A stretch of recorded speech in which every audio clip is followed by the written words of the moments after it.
Apesar dos grandes esforços que foram feitos até hoje para preservar a natureza e contribuir com a saúde do planeta, o meio ambiente ainda clama por socorro. É necessário, mais do que nunca, que os países estreitem os laços para agir e mudar essa realidade antes que seja tarde demais. As florestas estão queimando, as geleiras derretendo e as pessoas sofrendo cada dia mais com as consequências de seus próprios passos. But it's something we definitely keep an eye on, especially here in the Pacific. Is it an El Nino, a La Nina? Well, right now it's La Nada. Incêndios florestais fora de controle obrigaram a retirada de mais de 20 mil moradores.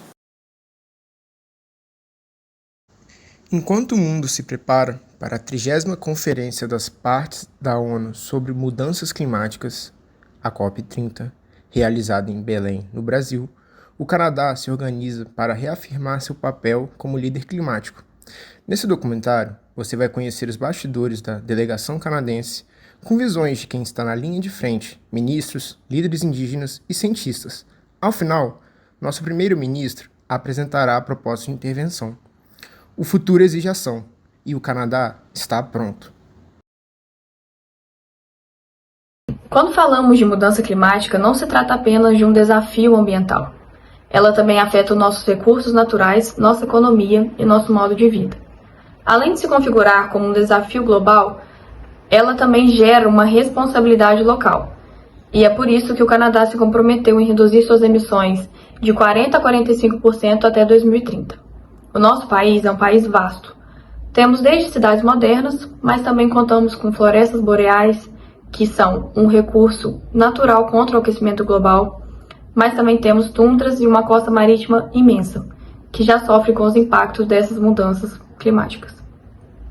Nossa missão é clara: reduzir emissões, proteger o que temos de mais valioso, construir uma economia limpa sem deixar ninguém para trás. Vejam, de fato, para realizar a transição energética é necessário um elevado custo. Todavia, devemos ter em mente que, se nós não a realizarmos, isso custará muito mais. Para pô-la em prática, é necessário uma série de investimentos que atingem desde o setor da pesquisa, para fomentá-las em busca de inovações tecnológicas que tenham como base a energia limpa, a energia renovável e também a captura de carbono, até mesmo medidas mais radicais, como, por exemplo, a conversão, o encerramento gradual da infraestrutura já existente para dar espaço a essa nova geração de energia limpa. We also need to get more clean energy built.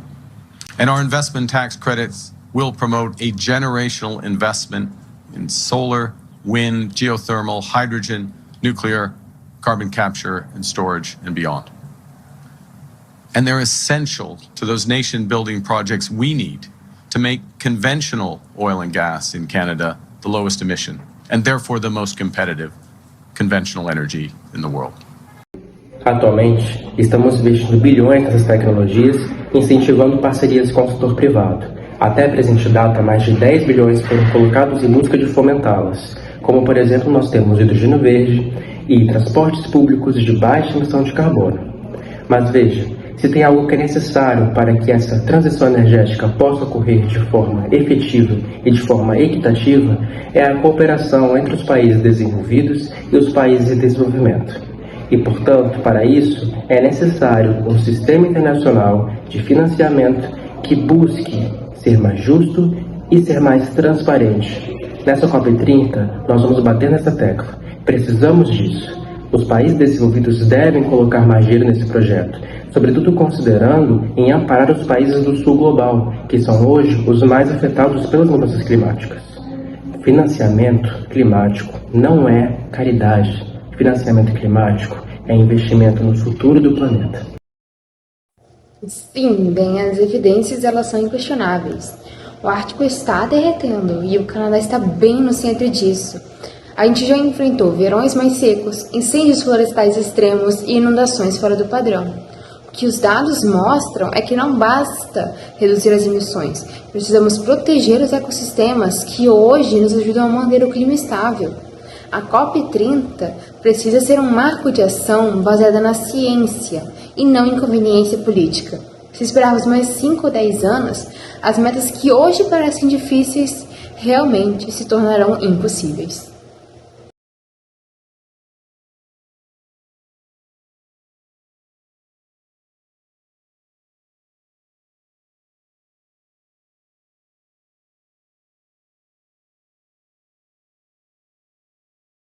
As mudanças climáticas têm feito o povo indígena inuit se adaptar para se locomover sobre o gelo. Rex Howell passou a vida sobre a camada de gelo marinho que se forma a cada inverno na região atlântica do Canadá. Ele é um inuit, nação indígena que habita regiões extremamente frias, como as partes árticas da Groenlândia, Alasca e Canadá. Acostumado a caçar focas e peixes quando criança, Howell deslizava sobre o gelo em trenós puxados por cães. Mas a modernidade substituiu o antigo meio de transporte por veículos movidos a gasolina. E é essa a liberdade que Howell diz querer para os filhos. Porém, as mudanças climáticas estão afetando este modo de vida. As temperaturas não são tão frias quanto costumavam ser, portanto, o gelo não está ficando tão espesso. Na primavera, estamos vendo o gelo quebrar muito no início do ano, o que leva a uma temporada de gelo mais curta.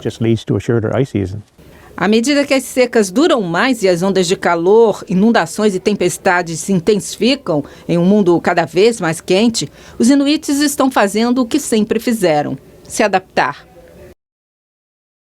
Sempre me perguntam de que maneira os povos indígenas estariam relacionados com as mudanças climáticas e o porquê dessa relação.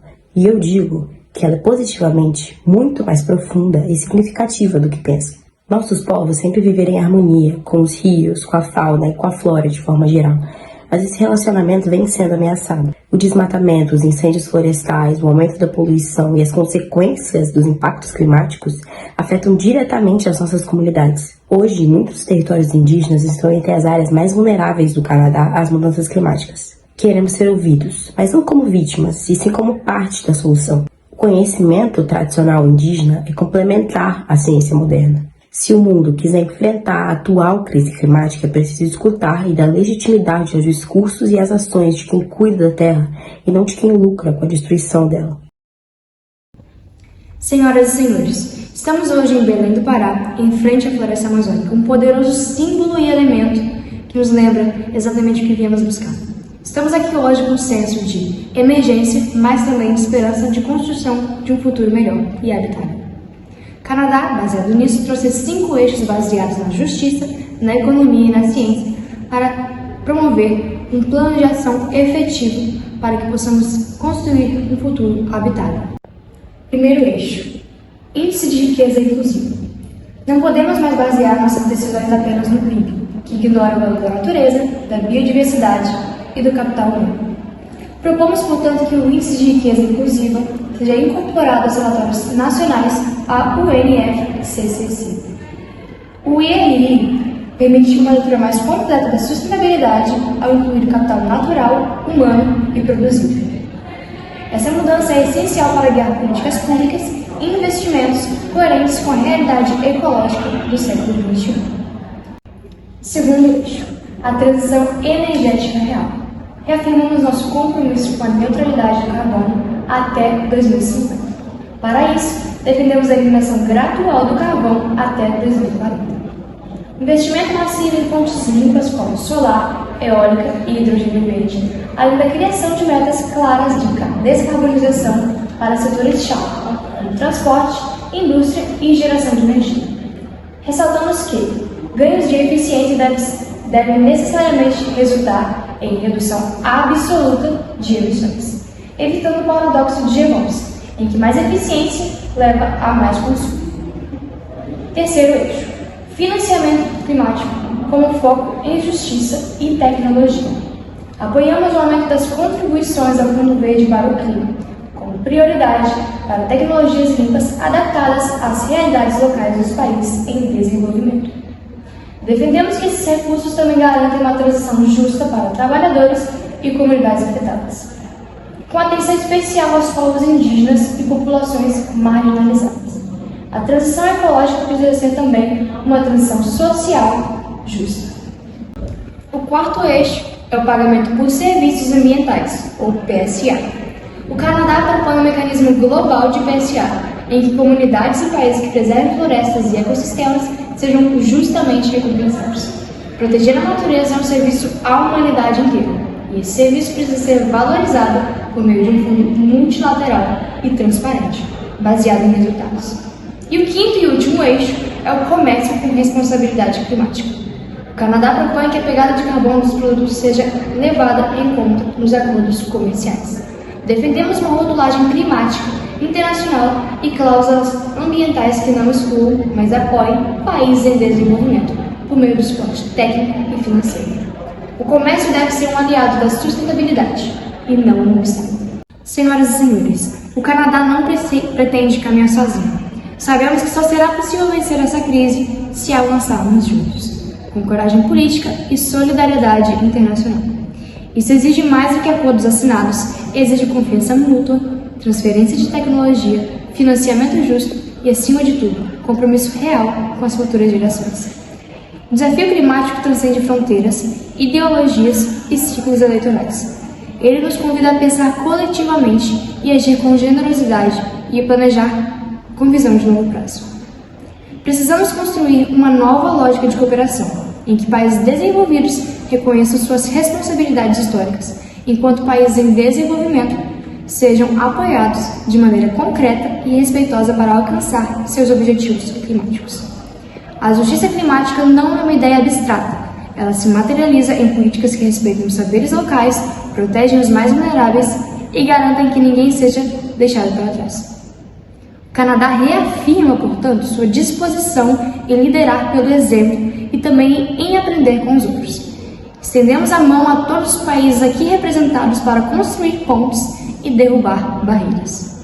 Com base na ciência, nos direitos humanos e na dignidade humana, o tempo de hesitação já passou. O momento de agir com ambição, responsabilidade e esperança é agora. Por um futuro habitável, justo e sustentável, o Canadá está pronto para agir. Muito obrigada. O Canadá reafirma seu compromisso com a vida e com o planeta, reconhecendo a conexão entre o meio ambiente e a sociedade. Esse empenho se dá em ações para proteger a biodiversidade, promover uma economia verde e mitigar as mudanças climáticas, visando um futuro sustentável e próspero. Acreditamos que podemos construir um futuro melhor para todos, baseado na cooperação internacional, no avanço da ciência e na busca pela justiça. A cooperação internacional é essencial para enfrentar os desafios globais que surgem com as crises climáticas.